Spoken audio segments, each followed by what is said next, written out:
James Hoover had almost given up on the idea that desire could ever become flesh when the package arrived, wrapped in brown paper and smelling faintly of sea salt and mold.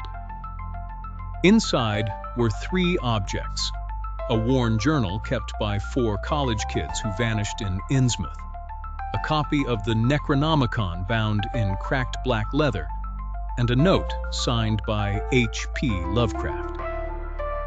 The note was brief and elegant. It claimed that certain elder things had left behind a method to construct a lover from longing, memory, and matter, and that James, if he was lonely enough, might succeed. He should have burned everything. Instead, he read the journal first. The missing students had gone looking for answers beneath Innsmouth and returned only in fragments of panic. Their pages described salt-choked dreams, a female figure in moonlight, and a beauty so complete it felt engineered. The final entry ended mid-sentence, as if the writer had seen something that edited the future out of him. James read the Necronomicon next. The ritual was not poetry, but instruction. It required a private room, fresh blood, precise symbols, and the willingness to name what one wished for without self-deception. James named his wish with a trembling hand. A girlfriend who would love him without condition, without irony, without escape. The ritual worked.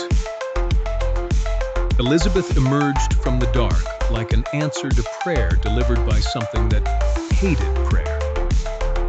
She was graceful, intelligent, radiant, and attentive in a way that seemed to anticipate his thoughts before he shaped them. She laughed softly at his jokes. She touched his face as though he were precious and breakable. She learned his habits in a day and memorized the exact pressure he liked at the base of his neck.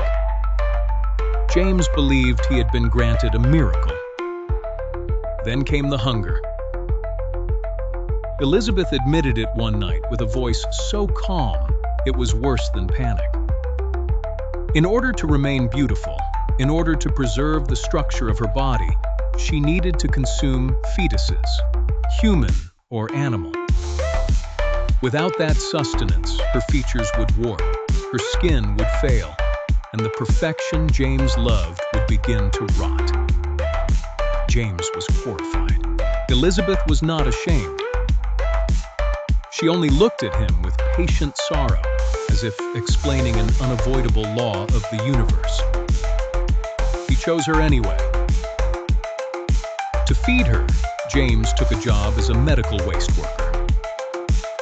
The work was filthy, anonymous, and perfect for hiding theft. He stole what he could from hospital disposal, first with terror, then with efficiency, then with a coldness that frightened him more than the crimes themselves. He told himself it was devotion. He told himself love was supposed to cost everything.